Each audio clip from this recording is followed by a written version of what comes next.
Aric was known in his small village as a man who never backed down from a challenge. He was not the strongest or the tallest, but his courage was unmatched. People often said that if fear had a face, Aric would stare into its eyes without blinking. One quiet morning, as the sun rose over the mountains, a messenger arrived at the village square. He carried a scroll sealed with the royal emblem. The king had called for help. A shadowy creature, said to dwell deep within the cavern of echoes, was spreading terror across the land. Livestock disappeared. Fires erupted in villages overnight. Travelers were never seen again. The king promised gold, honor, and land to the one who defeated the beast. Many warriors tried. None returned. The people of Aric's village begged him not to go, but Aric's heart burned with purpose.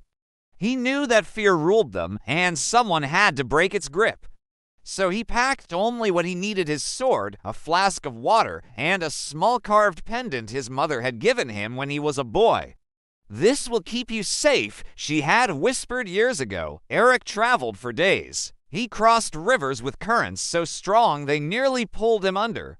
He scaled cliffs where loose stones threatened to send him crashing below. Yet he pressed on, guided by an inner voice telling him this was his path. At last, he reached the mouth of the Cavern of Echoes. The air there was cold and heavy. Each sound bounced back 100 times, as though the cave itself whispered warnings. Aric lit a torch and stepped inside. The deeper he went, the louder the echoes became. Shadows moved against the walls, though no one was there. His torch flickered as if unseen breaths tried to snuff it out, and then he saw it. A great creature emerged from the darkness. Its body was covered in black scales, and its eyes glowed like burning coals. It opened its mouth and released a roar that shook the cavern walls.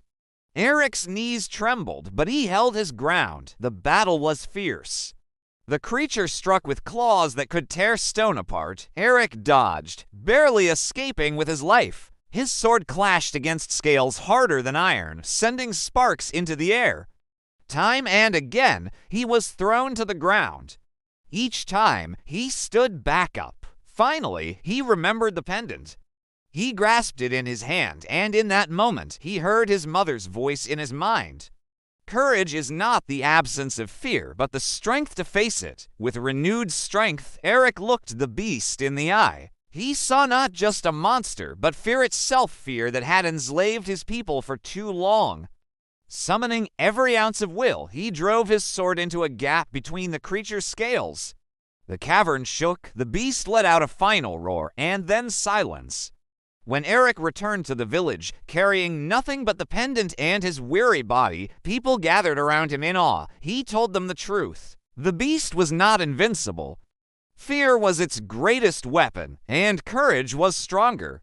From that day, Aric was no longer just a brave man. He became a legend. His story was told to children so they would remember that bravery is not about never being afraid. It is about rising when fear tries to hold you down.